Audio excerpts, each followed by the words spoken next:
Welcome to an outdoor story time. The weather has been so beautiful that I couldn't face doing my filming inside, so I found a little shady spot in the garden, and I'm so pleased that you're here to share this story with me. This is called The Knight Who Said No.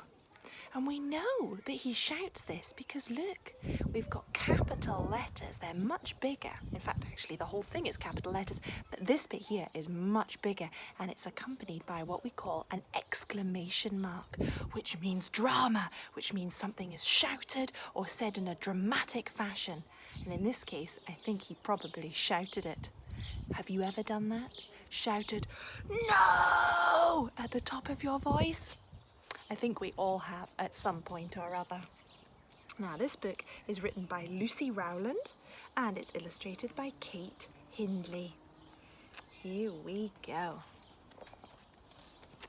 Once, inside a castle, lived a little knight called Ned, who always picked his toys up and who always made his bed. Ned, in all the village, was the one and only child. He was polite and kind and helpful. He nodded and he smiled. He sounds very good, doesn't he? He's probably a bucket filler to all of those around him. How wonderful. Because manners are important, as we know. When asked to do the washing up, "Yes!" is what he said. Look, those are those big letters again and another exclamation mark. "Yes!" is what he said. When asked to fetch the firewood, my, that's a very big pile, he would rush off to the shed. When asked to pick the cabbages, Ned wouldn't whine or stress. He always answered straight away and always answered, "Yes!" And when each night the dragon came, swooping through the sky, the knights would holler, "Get inside!" and "Yes!" Ned would reply. This happened each and every night. The dragon circled down and frightened all the grown-ups as she swept into the town. They'd rush inside their cottages. Look at this guy. He's on the run. "Phew, that was close," they'd say. But Ned would watch the dragon as she slowly flew away. He thought he heard the dragon sigh and give a little groan. Ned wondered, is she just like me? Perhaps she's all alone.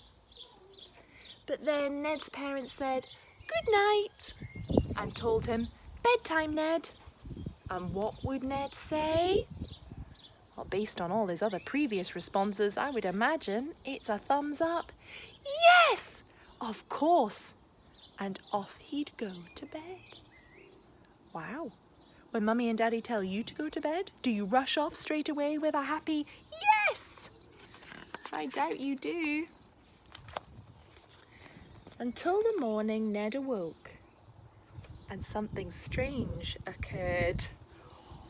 What do you think he's feeling there in that picture?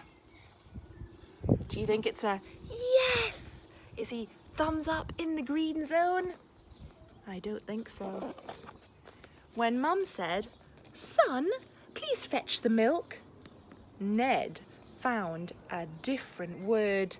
He felt quite odd, all hot inside and cross from top to toe. He shook his head from side to side and then Ned answered, what rhymes with toe, do you think? "No!" His mum was shocked. She stood and stared as Dad came in to say, "Will you help me, Ned, my lad? The tournament's today." Don't think it's a wise move asking for help. "Now, can you find my shield?" he asked, "my arrow and my bow?" But Ned still felt all prickly, and so he answered, "No!" Well, that was just the start of it. The no's came thick and fast. "No," Ned told the butcher when he wanted to get past. "No," Ned told the baker when she wanted Ned to pay. "And no," Ned told the fisherman, "we don't want fish today." His parents couldn't quite understand. What has got into Ned? They called him in. "It's time for tea." But no! Ned shook his head. Suddenly, Ned heard a whoosh and saw a flash of light. The dragon with her shiny teeth came soaring through the night. The knights all shouted, "Get inside! Quick, hurry, Ned," they said. But Ned clenched up his fists. And "No!" yelled Ned.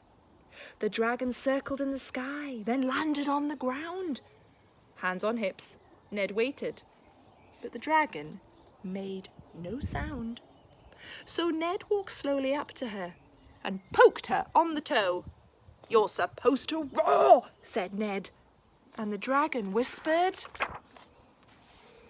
"No, I'm fed up roaring and I'm rather lonely too. I wonder," sniffed the dragon, "if there's room for me to stay with you." Ned looked quite uncertain and he nearly answered, "No!"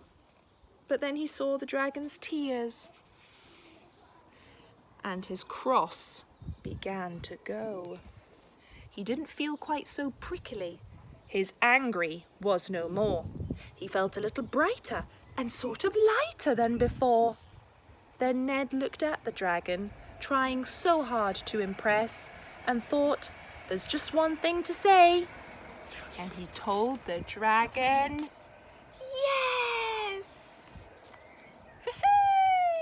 Look, there's that exclamation mark again. That means it's dramatic, it's shouted. And I think the dragon's possibly quite happy about that. The dragon loved her brand new home. She loved to play with Ned. She even loved her jobs, like fetching firewood from the shed. And if Ned felt bad-tempered, which he did once in a while, he'd go and find the dragon, who would always make him smile. And sometimes Ned would hear the shout of "Bedtime" from below, and mostly Ned would answer, "Yes."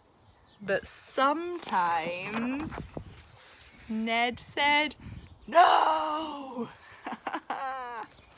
Did you enjoy that story? Some of you might actually have this one at home. It's one that was written as part of the Book Trust's books. So it's written by a Scottish author and illustrator. And I think the reason I have this copy is because Ewan was given it in a special Read, Write, Count sack. That was a few years ago now. It was a brilliant story. Sometimes it's okay to say no. Most of the time we should say yes, because that's what being a bucket filler is all about. But sometimes it's okay to feel other feelings, to sometimes be a bit angry, to sometimes be a bit sad, sometimes just to be a bit grumpy, because even grown-ups sometimes wake up a little bit grumpy, and that's okay. But just remember, how do you get back to the green zone? What kind of things help? For the case of this little knight, it was sort of having a friend, wasn't it? He sort of snapped. He was fed up of saying yes, but once he'd said no a few times, he felt a bit lighter. He got it off his chest. So maybe actually talking to Mummy and Daddy, that might help. Using good manners, that also sometimes helps, means you don't say something that you might regret. Sometimes finding a little space to be by yourself, or asking for help, as we've covered that in our Hidden Chimp work. This, though, I think is a story about friendship. Our friends always make us feel happy, and at the moment it's tricky to stay in touch with them. But we're very lucky. We can send little messages. You help with Mummy and Daddy's help. We can send little videos. Maybe like me, I've been putting things in the post for you. Maybe you'd like to post something to one of your friends, because friends are very important. And it's very, very special that we keep in touch with our friends, especially sometimes when we might feel out of the green zone. Hope to see you again soon.